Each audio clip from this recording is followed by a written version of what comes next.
In this tip, I'm going to show you how to create a SharePoint Communications site. So the first thing we need to do is to navigate to SharePoint, which we can do by selecting the tile from the home page in Office 365 for our environment. Now we'll need the rights to do this. Now the way that we create a communication site is once we're at the SharePoint homepage, we go up to the top here and select the option to create a site.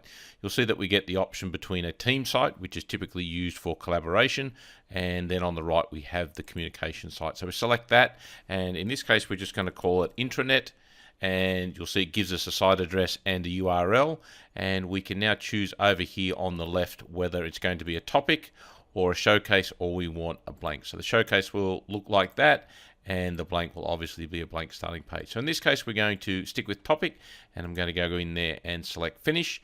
The process to create the site will take a few moments, and then when it's complete we'll be taken to the page here. So this is now the new default communication site we have created, so we can now go in here and start editing this page, customizing it to our exact needs.